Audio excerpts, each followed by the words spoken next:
นะโมตัสสะภะคะวะโตอะระหะโตสัมมาสัมพุทธัสสะนะโมตัสสะภะคะวะโตอะระหะโตสัมมาสัมพุทธัสสะนะโมตัสสะภะคะวะโตอะระหะโตสัมมาสัมพุทธัสสะพุทธังธัมมังสังฆังขนุตรังอุปัชฌายังนามาสามิ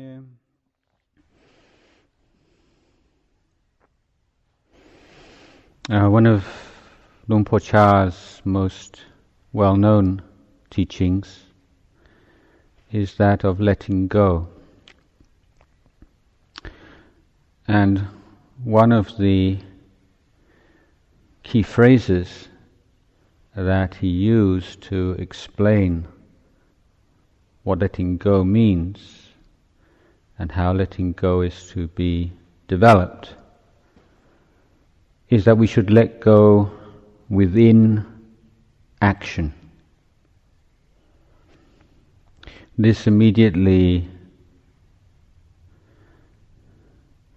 reminds us that letting go is not a refraining from action, it's not a passivity, but that the letting go takes place within the action itself.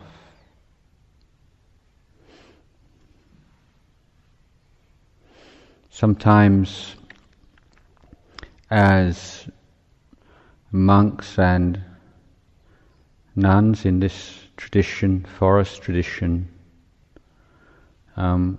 we may find ourselves accused even of attachment to the vinaya, attachment to a discipline. And it's a very difficult accusation to refute. Someone says you're attached to the vinaya, does that mean you have to stop keeping the precepts in order to prove that you're not really attached to them? I think a distinction needs to be made between attachment and devotion or loyalty. Indeed, in the Pali, we may see an interesting distinction between two important words. There's the word upadana and the word samadana. Upadana is the word that many of you will be familiar with, the word that we usually translate as attachment, clinging. The word samadhana is the word that appears in the precepts. It's the word for taking on a precept. The difference being that with upadana we attach through ignorance. With samadhana we hold on to something with wisdom. We hold on to it for as long as it needs to be held. And Ajahn he would explain this by saying it's not that you don't take hold of the object. For instance, you take hold of the bottle of water and you tip the bottle of water until you have as much water as you need, and then you put it down. If you don't hold on to the bottle at all, you're not going to get any water into your glass.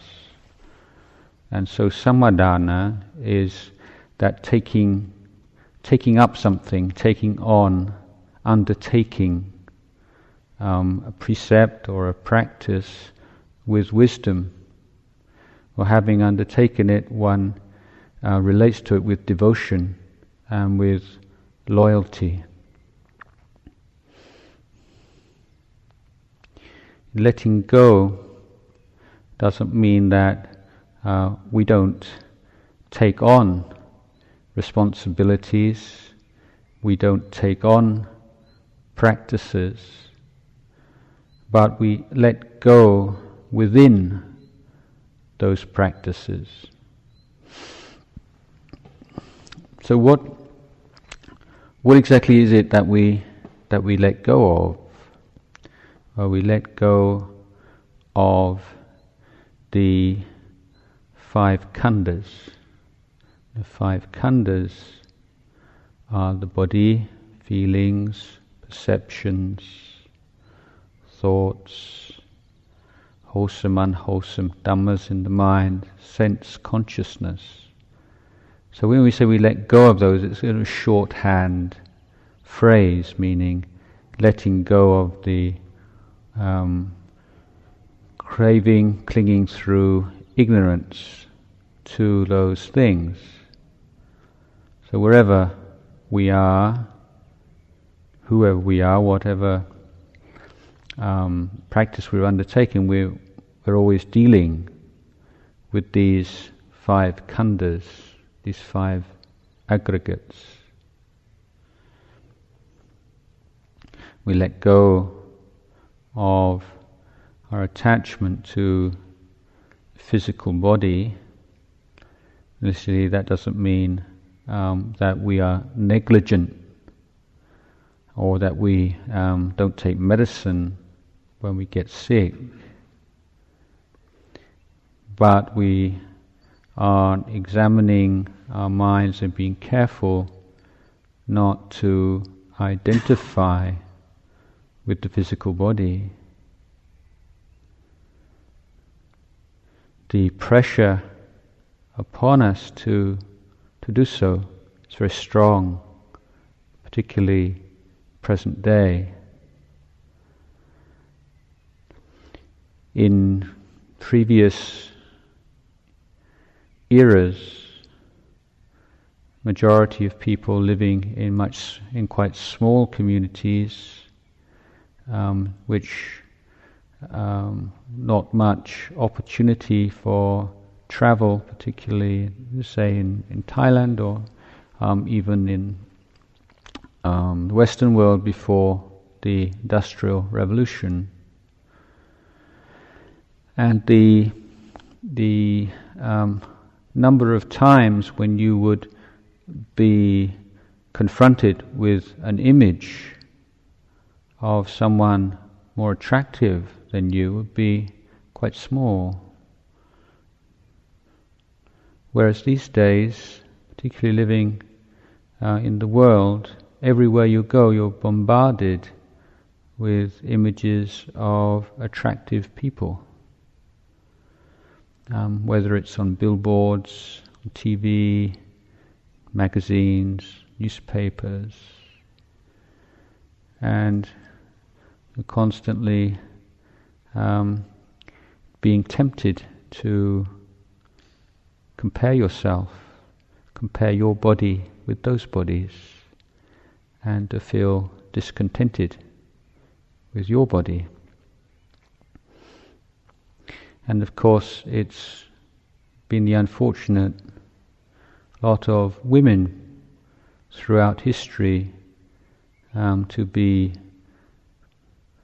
brainwashed or to be pressurized into considering one's worth as a human being as being measured by the attractiveness of one's body. Of course, if you identify with the body, you're identifying with something that is going to betray you. The body is not a good friend. You do everything for a body. Look after it so diligently. Spend so much time looking after it. So kind to your body. And in the end, how does it repay you? Gets old, gets sick, falls apart, and it dies. And this is the reminder of this fundamental truth to which we turn our minds again and again and again. Nothing lasts. It's such a powerful phrase. It's a reminder of very simple truth of anicca. But there's nothing that lasts. And it's through turning our minds to very simple truths that we recognize the resistance to them that we all have. How much we crave for things to last, at least the things that we like. We see the stories, romances, moonlit night, young man, young woman. So I wish this night could last forever. Why does the young man or the young woman or both of them say that? It's because they know that it doesn't. Because the moonlit night and that intensity of romantic emotion doesn't last, then there comes this expression, oh, if only this could last forever, if we could just freeze this moment in time. But we can't. Nothing lasts. This body doesn't last.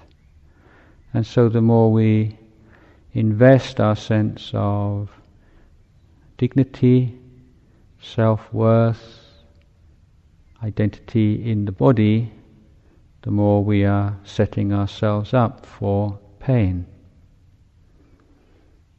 So it's not a matter of adopting a particular attitude towards the body, but we're being willing to look at it very clearly. When we look at the body, look at other people's bodies, we notice, don't we, how particular, how biased we are, how much we tend to dwell on certain aspects of the body, and we try to turn our minds away from the other aspects. The mind is drawn to those parts of the body, those aspects of the body which are exciting, stimulating, which we find beautiful. When we find someone attractive, there are certain parts and certain aspects of their physical appearance which appeal to us. We don't very rarely fall in love with things like earwax or snot or things like that. So I was just walking along the road and I saw this beautiful girl, and her nose was running and the snot just glistened in the sunlight, and I knew that was love. And this,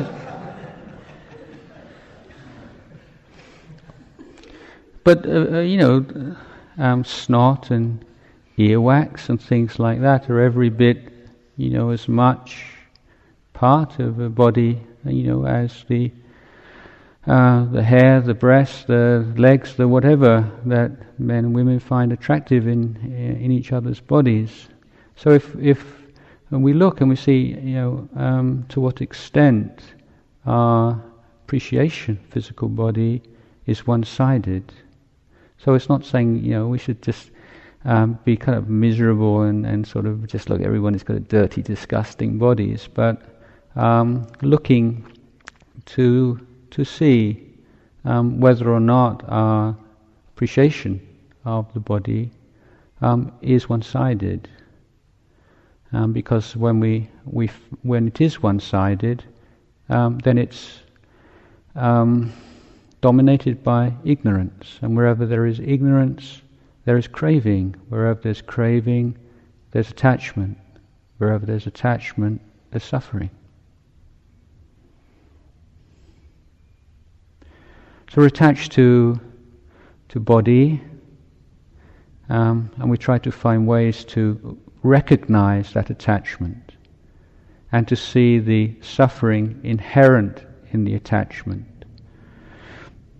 And it's from that the impetus and the chanda, the will towards letting go of that attachment will arise. Similarly, with feeling, how much our lives are dominated by vedana and feeling, how much they constrict our conduct, how many times do we turn away from wholesome, noble, beautiful actions simply because we fear the dukkha vedana, the unpleasant feelings which we might have to encounter while performing that action.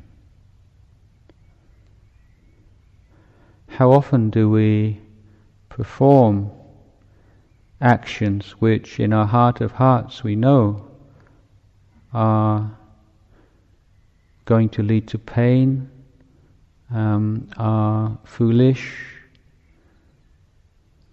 are trivial, are ignoble, merely because of the thirst for the pleasant feelings that will arise in the performance of that action. How often we betray our own ideals simply through the weakness that manifests as the love of pleasant feeling and the aversion and fear of unpleasant feeling.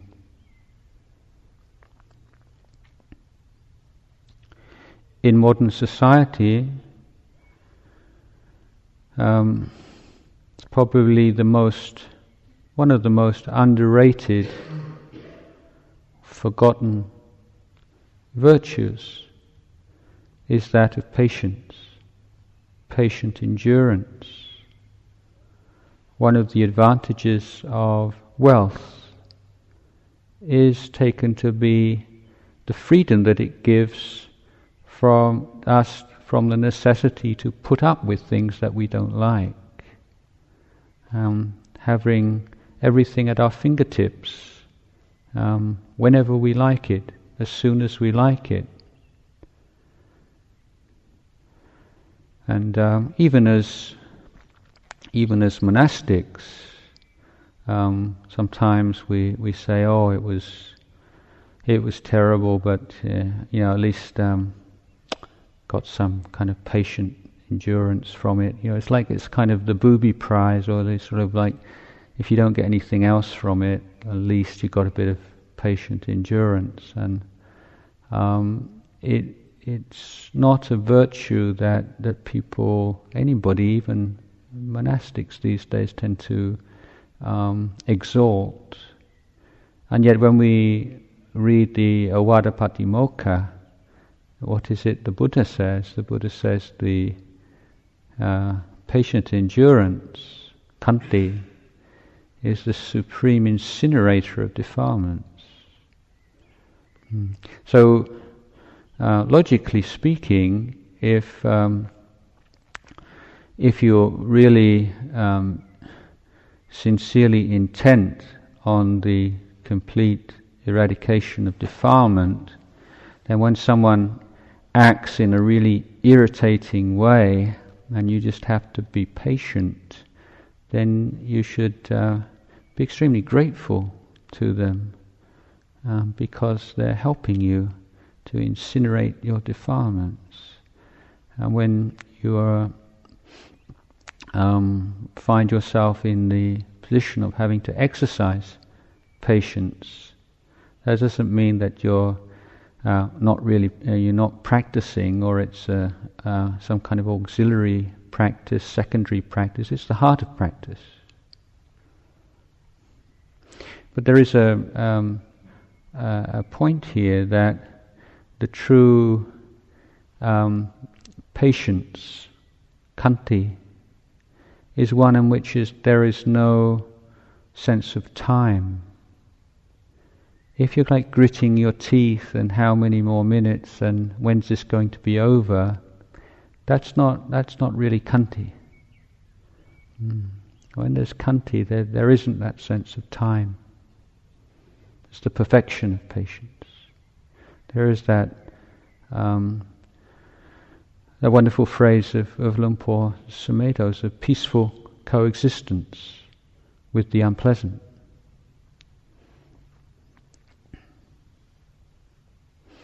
So, notice observe your attitude to pleasant, unpleasant feeling, and finding a way to let go of that.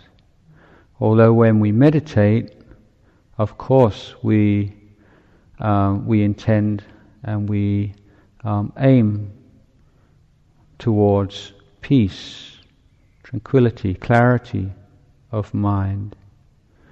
But at the same time, we should recognize that meditation is the way in which we confront, or we meet with ourselves. It's as if we put our mind under a microscope. And one of the things that we should be very interested in looking at in meditation is our attitudes, our reaction, our response to pleasant and unpleasant feeling. What happens when your leg, your knee, your back starts to hurt? What usually happens? Do you get depressed? Do you get upset? Do you get anxious? Do you feel averse? What are the kinds of reactions that arise? Because if those reactions habitually arise when you experience a pain in your body while sitting, then you can be quite sure that those same reactions arise in your daily life when you endure something unpleasant, whether it's physical or mental. So you are exposing, you are being able to look much more clearly at the quite complex mental reactions to experience which take place in daily life, but as it were in a laboratory. Similarly with pleasant feeling, some people meditate are surprisingly afraid of pleasant feeling, so afraid you'll get carried away with it, and afraid you'll get sort of absorbed into it and get attached to it. And to the extent that people don't really penetrate the meditation object as much as they should. There's a fear of an overwhelming bliss. Sometimes the need to be in control can be even stronger than the movement towards inner peace and happiness. But the path to liberation, the path to the comprehension of suffering, can only be fully followed, and suffering can only be truly understood by a happy mind. If you don't have a happy mind, it's always my suffering. The only way that you can comprehend suffering as a noble truth is when you are not suffering. When you're experiencing, at least on the level of vedana, when you're feeling happy, content, at ease. So sukha is part of the path, and the meditator, the practitioner, is one who is seeking a wise, intelligent relationship with pleasant feeling. This is the letting go of pleasant feeling, experiencing pleasant feeling as pleasant feeling. It's just that much, no more, no less. It's a beautiful thing, but it's not the highest thing. And we can appreciate it and make use of it on the path. So letting go of unpleasant feeling, letting go of pleasant feeling doesn't mean that we have to turn away from them or to become unfeeling. Far from it. But there's this sense of awakening to the nature of feeling, awakening to the nature of unpleasant feeling, awakening to the nature of pleasant feeling, and awakening to the nature of neutral feeling.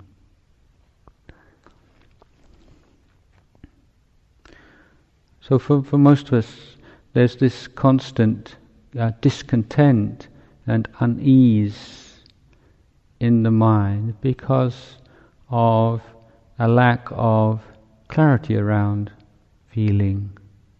Somebody was to say, look, I'm going to give you a bit of unpleasant feeling, a bit of pain, just a tiny bit. Would you like it? No, nobody would like it. So I'll give you just a little bit of bliss, just a tiny bit of bliss, just a kind of little weeny bit of bliss. Yes, please. There's this, and that's a reflection of this movement within the mind. Now, one of the values of samadhi and this unshakability of mind that comes about through development of samadhi is the enhanced, incredibly enhanced ability to be with things without grasping onto them, and to see feeling as feeling, pleasant feeling as unpleasant feeling. So this is something we're interested in. So if you're sitting and you've got some aches and pains, that doesn't mean you can't meditate. I mean, this is what it's about. It's about coming to dwell more fully, more completely, to be awakening to present reality.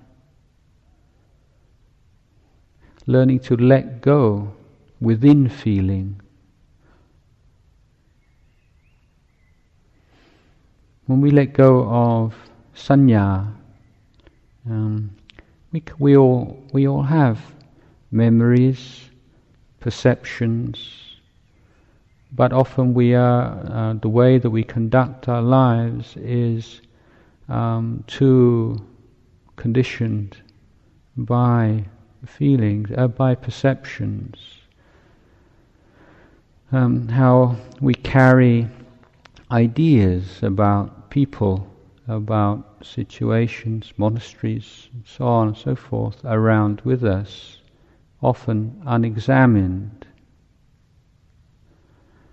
I remember once speaking with a monk, and he was criticizing another monk. Yes, even monks do it sometimes. And he said, "Oh, such and such a monk's coming to stay, and he's not a very nice monk, and he's got this bad quality and that bad quality." And I said, "Oh, you you know him very well, do you? And he said, yeah, we spent the rains retreat together 5 years ago. And so he'd got this monk completely worked out, mapped out, based on a period of 3 months, some 5 years ago. And this is, of course, an example of how we do see other human beings as selves, as something kind of fixed and immutable. Whereas in fact, we are changing beings. There's nothing fixed, nothing immutable at all. And this is particularly the case amongst those on the path of practice. In Thailand and indeed in many countries, fortune tellers and palmists are very popular.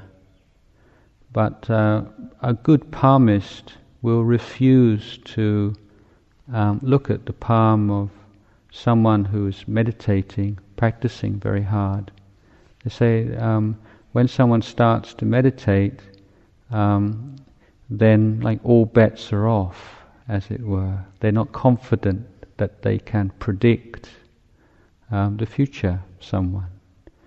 So when you start to practice the level of sila, of samadhi, panya, the inner, outer practice in harmony simultaneously, then there's change takes place. And the Buddha expressed this beautifully on a number of occasions. He said when someone who was formerly very heedless turns away from that heedlessness, becomes heedful, embarks on the path of practice, then they are so beautiful. They illumine the world like the full moon appearing from behind a cloud. And this is perhaps one of the essential and most characteristic of Buddhist teachings. This sense that we can change, and that our future, our present, our future is not determined by God or gods or fate, the stars. It's determined by our own actions of body, speech and mind, and that we are capable of taking responsibility for our lives and effecting real, lasting changes, incredible changes, if we follow the Eightfold Path that the Buddha laid down for us, not picking and choosing, the whole package, the whole vast array of teachings.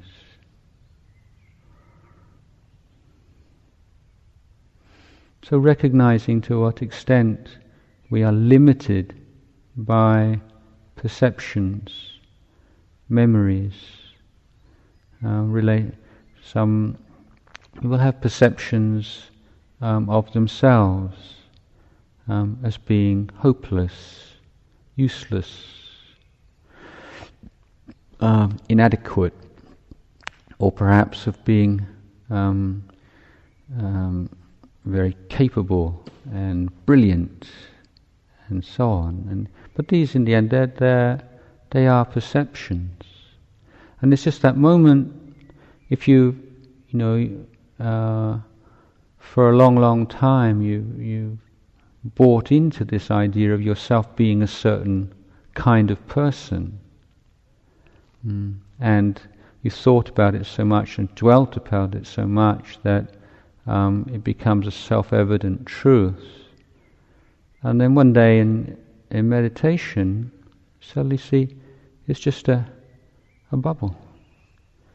It's just another thought. It's just another perception. It's just something that arises and passes away. And so that whole sense of a burden, you often people can come to spiritual practice, come to meditation, this sense of, I don't like the who I am, I'd like to be a different person. This is, it's a wrong, mistaken, and ultimately frustrating approach. This idea of you are somebody who you don't really like, and you'd like to be somebody else. But the point being that when you look closely, your intention is to look and to learn from what is present. Then you see that those ideas of being somebody are just that. They are things that arise and pass away. There's nothing substantial to them at all. So it's a problem that's not a problem. Looking very closely at the nature of perceptions. You can't live without perceptions. You can't live without memories. You have to let go within memory and perception. And you let go by seeing memory and perception as just that. It's just so much. It's this way. It's like this. It's the way the mind is. It works like this. It's all right. The fourth khandha is sankhara. Is the khandha of kamma. Now we can talk about 5 khandhas in different ways. One way of talking about the 5 khandhas is to say that rupa, body, vedana, feelings, sanya, perceptions, vijnana, sense experience, these are vipaka, these are the results of kamma in the past, created in the past. Whereas the sankhara khandha is led by, dominated by volition. And it is the kamma, the khandha of kamma creation. Kusala kammas, akusala kammas. And volition, thought, attention. These are the dhammas that we need to let go of. But here we make a distinction between the kusala and the akusala. To say there are certain kinds of volition that we let go of by refusing attention to. There are certain volitions, certain trains of thought which are so poisonous that we don't dare to allow the mind to indulge in them at all. And then for these kinds of dhammas, thoughts of violence, thoughts to hurt and to take advantage of others, for instance, when the mind becomes aware that those poisonous dhammas are in the mind, then there has to be that sharpness and that warrior-like cutting off of those volitions. Selfish, lustful, angry, destructive kinds of volitions. So here the letting go is much more forceful. It's a cutting off. With the wholesome volitions, then it's a matter of taking them on, but not identifying with them. So we take on the practices of mindfulness, take on development of loving kindness. We take on a practice of patient endurance, of constant unremitting effort. These are the tasks that we take upon ourselves, but not creating a new self, a new being out of them. So we're letting go. We're not allowing our minds to be pulled around by ideas of how things should be. Because once you have an idea of how things should be, you are affronted by, you are disturbed by all the things that are not the way you think they should be. This is what, look at why is it that certain people's behavior is so offensive. But usually it's because you have an idea they shouldn't be like that. It shouldn't be like that. So when the mind is to dwell in this should and shouldn't, then you're setting yourself up for suffering. When you say, well, why shouldn't they? Why shouldn't people be selfish? Why shouldn't people be aggressive? Why shouldn't people do all the terrible things they do? Why not? If their minds are like that, they look at things like that, they have that kind of view, that kind of values, why not? It's perfectly natural that when the causes and conditions are like that, then the behavior, the conduct will be like that. It's that way. So the more you can see things in terms of causes and conditions, the more you can let go. You think somebody speaks very harshly, you think, well, they speak very harshly because they've got that way of looking at things, because they've developed a kind of habit, because they've always spoken like that, and so on and so forth. The more you can see the conditions underlying the behavior, the more you can let go. So, where does our sense of uniqueness lie? Is there anything we say, this is who I really am, this is me, this is what makes me different from everyone else, this is what makes me special, this is what makes me who I am? That's where delusion lies. That's where the attachment lies.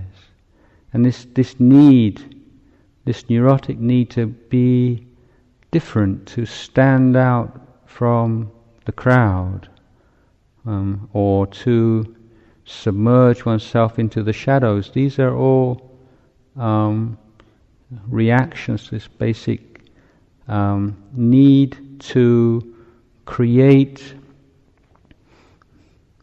a safe haven, a refuge in the wrong place. We look for refuge. We look for something which is stable, safe,